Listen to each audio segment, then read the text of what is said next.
अष्टावक्र गीता भारतीय अद्वैत वेदांत का ऐसा अतुलनीय ग्रंथ माना जाता है जिसे पढ़ने या सुनने मात्र से आत्मज्ञान हो सकता है।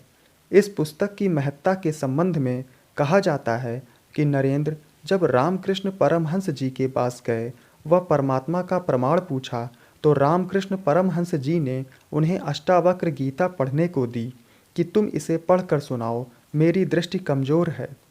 कहते हैं नरेंद्र इस पुस्तक को पढ़ते पढ़ते ही ध्यानस्थ हो गए व उनके जीवन में क्रांति घट गई, जिसके पश्चात वे उनके शिष्य बने और कालांतर में स्वामी विवेकानंद नाम से प्रसिद्ध हुए। श्री अष्टावक्र महागीता राजा जनक और श्री अष्टावक्र जी के संवाद के रूप में है, तो आइए शुरू करते हैं। प्रथम अध्याय। वयोवृद्ध राजा जनक बालक अष्टावक्र से पूछते हैं, हे प्रभु, ज्ञान की प्राप्ति कैसे होती है, मुक्ति कैसे प्राप्त होती है, वैराग्य कैसे प्राप्त किया जाता है, ये सब मुझे बताएं। श्री अष्टावक्र उत्तर देते हैं, यदि आप मुक्ति चाहते हैं तो अपने मन से विषयों को विष की तरह त्याग दीजिए। क्षमा, सरलता, दया, संतोष तथा सत्य का अमृत की तरह सेवन कीजिए। आप न पृथ्वी हैं, न जल, न अग्नि, न वायु अथवा आकाश ही हैं।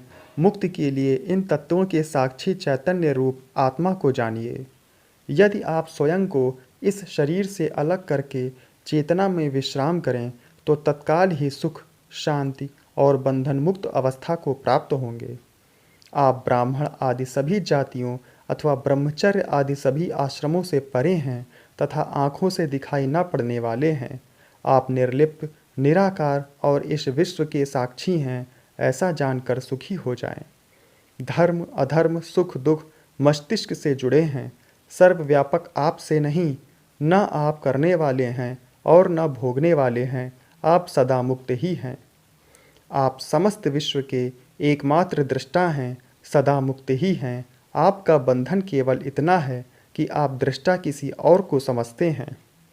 अहंकार रूपी महासर्प के प्रभाववश आप मैं करता हूँ ऐसा मान लेते हैं। मैं करता नहीं हूँ, इस विश्वास रूपी अमृत को पीकर सुखी हो जाइए। मैं एक विशुद्ध ज्ञान हूँ, इस निश्चय रूपी अग्नि से गहन अज्ञान वन को जला दें। इस प्रकार शोक रहित होकर सुखी हो जाएं।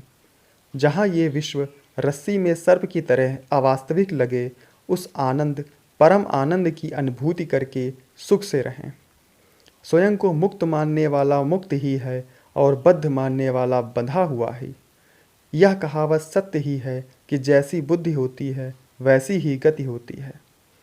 आत्मा साक्षी, सर्वव्यापी, पूर्ण, एक, मुक्त, चेतन, अक्रिय, असंग, इच्छा रहित एवं शांत है। भ्रमवश ही ये सांसारिक प्रतीत होती है।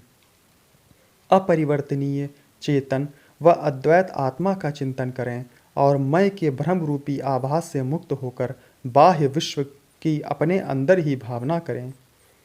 हे पुत्र, बहुत समय से आप मैं शरीर हूँ इस भाव बंधन से बंधे हैं। स्वयं को अनुभव कर ज्ञान रूपी तलवार से इस बंधन को काट कर सुखी हो जाएं। आप असंग, अक्रिय, स्वयं प्रकाशवान तथा सर्वथा दोष मुक्त हैं। आपका ध्यान द्वारा मस्तिष्क को शांत रखने का प्रयत्न ही बंधन है। यह विश्व तुम्हारे द्वारा व्याप्त किया हुआ है, वास्तव में तुमने इसे व्याप्त किया हुआ है। तुम शुद्ध और ज्ञान स्वरूप हो, छोटेपन की भावना से ग्रस्त मत हो। आप इच्छा रहित, विकार रहित, शीतलता के धाम, अगाध बुद्धिमान हैं। शांत होकर केवल चैतन्य की इच्छा वाले हो जाइए। आकार को असत्य जानकर निराकार को ही चिर स्थायी मानिए। इस तत्व को समझ लेने के बाद पुनः जन्म लेना संभव नहीं है। जिस प्रकार दर्पण में प्रतिबिंबित रूप उसके अंदर भी है और बाहर भी, उसी प्रकार परमात्मा इस शरीर के भीतर भी निवास करता है और उसके बाहर भी। जिस प्रकार एक ही आकाश पात्र के भीतर और बाहर व्याप्त है, उसी प्रकार शाश्वत और सतत परमात्मा समस्त प्राणियों में विद्यमान है। प्रथम अध्याय समाप्त।